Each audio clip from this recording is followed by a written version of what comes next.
Hey everybody, it's Sally from Sallystampers. Thank you for joining me today.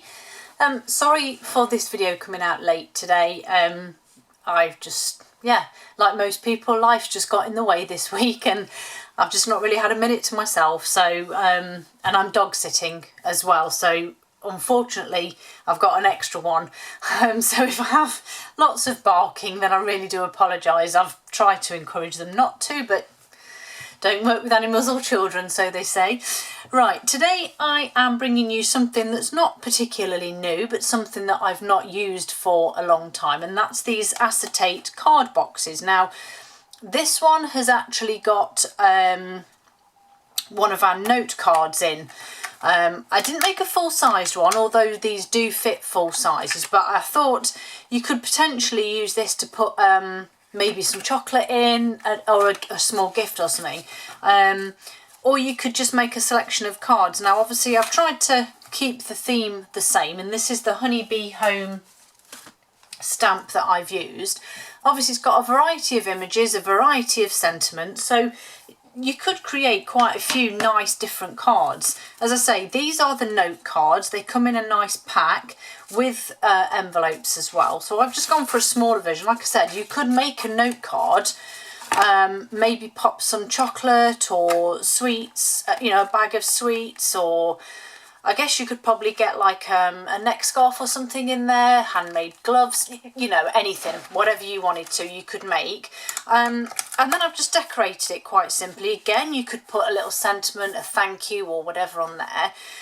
But yeah, I think our packaging gets overlooked a little bit, and I know certainly for myself that when I first get my hands on new packaging, I do a tutorial and then that's it. I don't generally use it again, and it's kept in a basket and never used. So this month I'm going to try and use the products that we have and create different things with them, but we shall see. So let's go ahead and make this really cute box. So like I said, it's the acetate card boxes. There's 10 in a pack. They come flat packed. I have one just here. Let's move that.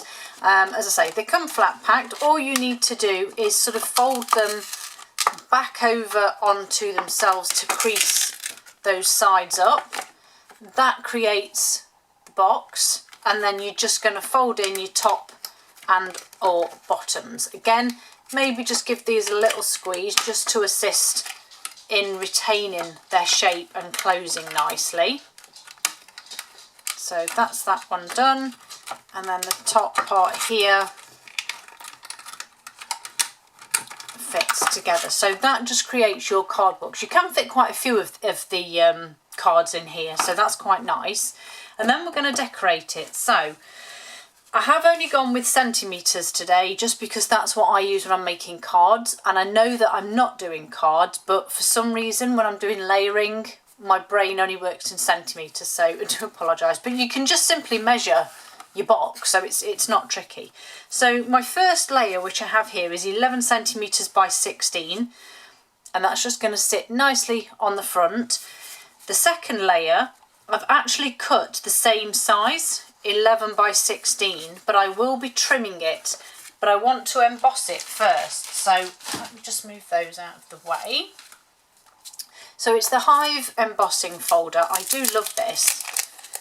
I think it's the fact that it gives such a nice pattern, but that it's not uniform. So although you've got your hexagons, I had to count the sides then, you can see that they're not just hexagons. There are some parts that are sort of filled in or whatever. I like it. I think it just makes it look a bit more authentic. As I do with all of my embossing, I'm just getting my spritzer here. It's just literally got tap water in, and I just spritz my card. It actually just helps loosen the fibres when you're running it through this. Now you will need to tuck it right up into the corner, and if you do look really closely, it's just not quite long enough, but do you know what, nobody notices, so it's fine. So we've got that. I need my big one for this, my big boss. And then I had a move round and I can't remember now where that's gone. Oh, there it is. Always clever to do a move around and then do some tutorials so that you actually can't find anything. That's not very sensible, is it? So, platform 1 in the bottom, your embossing folder with your card in, hinge facing inwards, and number 4 for the 3D embossing folders. And then we just run it through like so. Move these out of the way. Oh, crumbs. Let's just get rid of that. And then there you have your lovely embossed piece of card. I'm just going to put this away. My sticky's got stuck to the paper. There we go. So that's that out of the way. And then I'm going to trim it down now. So I'm just literally going to trim it down 1/2 centimetre less than the others. So the sides, it will be 10.5 by 15.5. So we'll just go for the 10.5 here. Get rid of that. I didn't press that down hard enough, did I? And then for these parts here, this is going to be 15.5. So what I'm going to do is, this end is the shortest, if you like, of the two that didn't get embossed.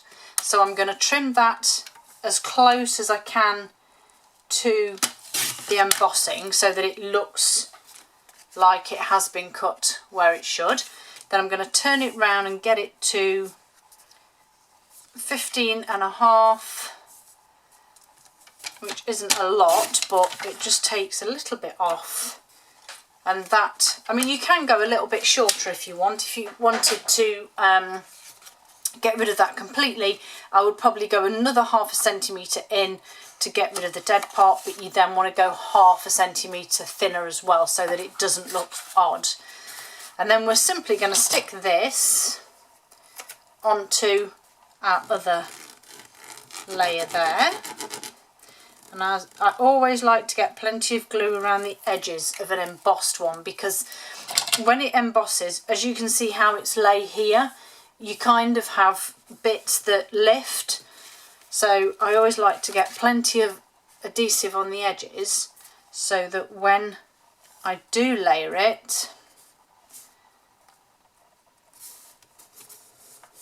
I make sure that I press those edges down, and it will lie flat. Not unless you catch the corner though and pull it up, then it doesn't lie flat. But yeah, so that's that part done. And then I'm actually going to stick this on, and all I did to stick my layer on is just use some of my seal. Some of my seal.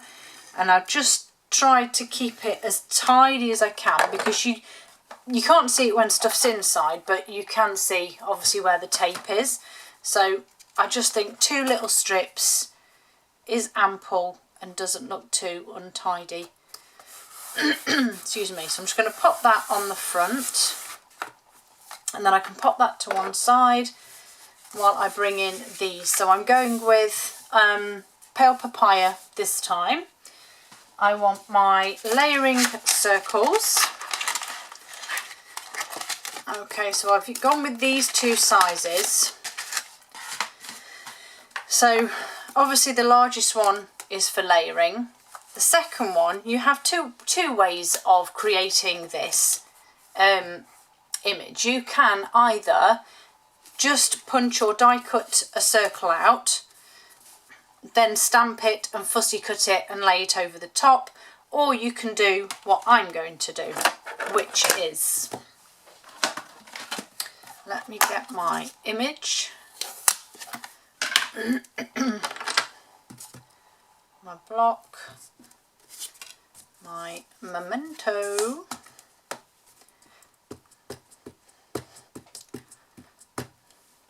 which I then stamp on here. Again, if you want to colour it in before you, I apologise, if you want to colour it in before you die cut it, then you can do. just clean my stamp. And then what you do is, with your coloured cardstock, die cut your layering one out, which I did here with my fresh freesia. So this is the same size now as the white one, and you lay it on your card where you want it, or you can use your die cut itself and go around the inside and get a pencil wherever you decide you want it, go around, obviously missing out your stamped image, and then you can either fussy cut your image and the circle, or, which is what I did on that one, on this original one, I did actually hand cut that circle. It's not perfect, but, or the other option is to, let me just get this bit done.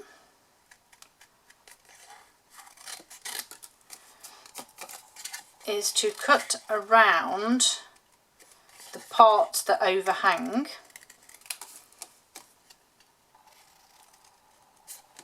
like so.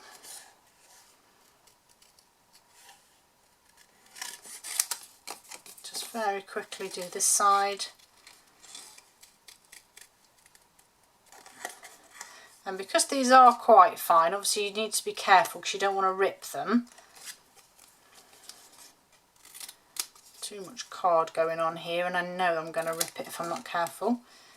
The other option then is to cut those two parts and gently tuck them in, and then die cut your circle because it won't cut through the bits you folded.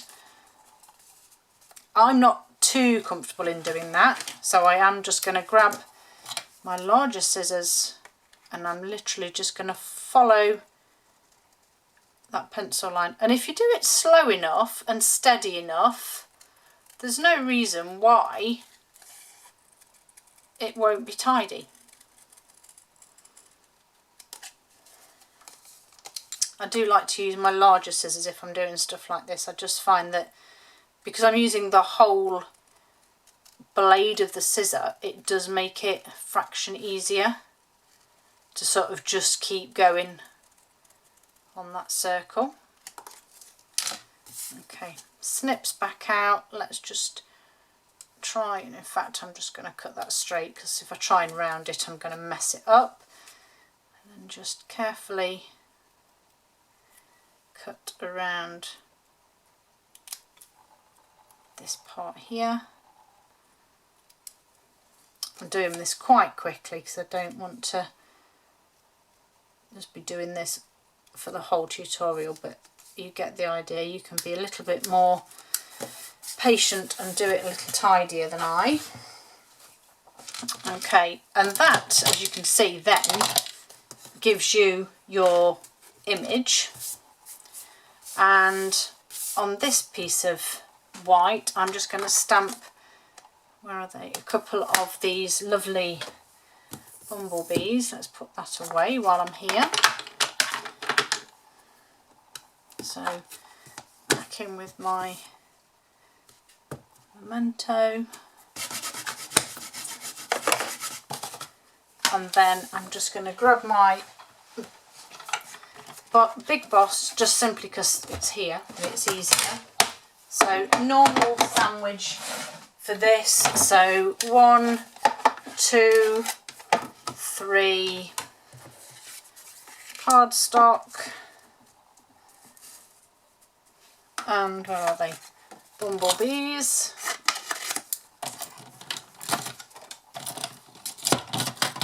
And then my lovely Honeybee blooms, because I want that.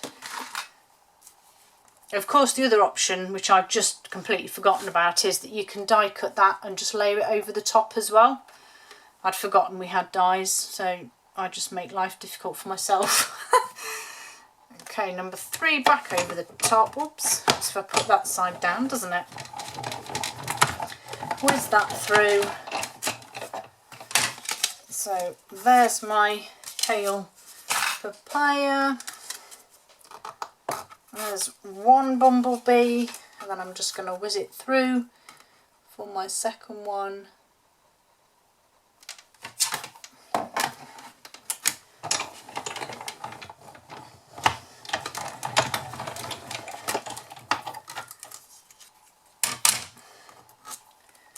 There's that. Get rid of that. And then all that's left really is to add some colour. So you can either use markers or blends. So I'll use my Daffodil Delight marker here.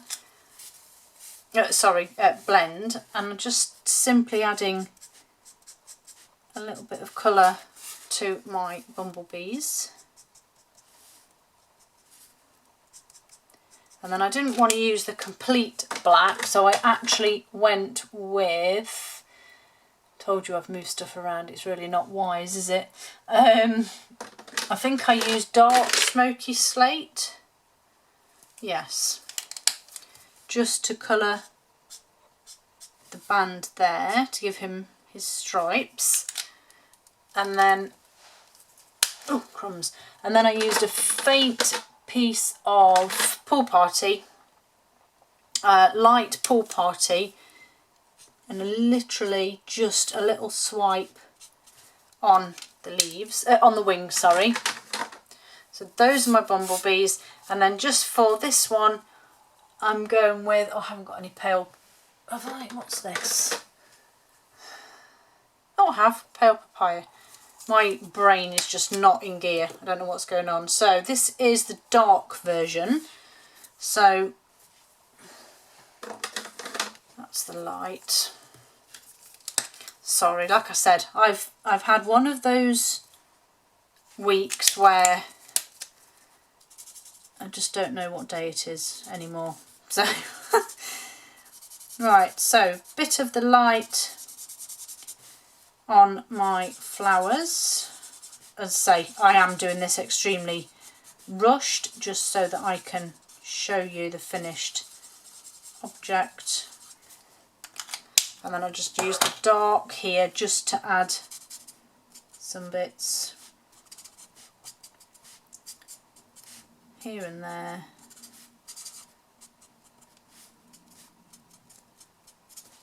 And then I think I went with my favourite Granny Apple green and just literally added the green where it's needed. Again, take your time with this, unless you're like me and just want to do a complete freehand rough, throw it all on there type go. Okay, so then this gets stuck onto this one, and I don't think that circle's too bad. I'm just going to gently rub out those bits of pencil mark that I can see. So this then now will go onto my box, just in the centre there. Add my bumblebees, and I've not actually added Wink of Stella to these, but obviously if you want to, you can. And then last but not least, I'm just going to bravely put some glue on there already, my little bit of beautiful ribbon. So I'm just going to make a little bow here.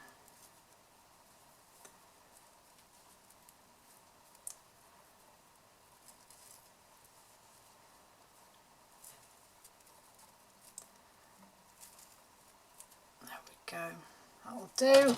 I'll just trim that a fraction and then stick it onto the glue. Just hold it for a second while I tidy my mess up with the other hand.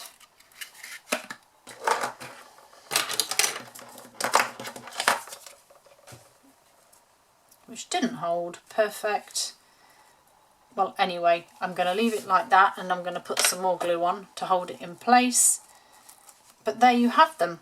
Those are your Honeybee acetate card boxes. Thank you for joining me. Thank you for being patient, and I'll see you all again soon.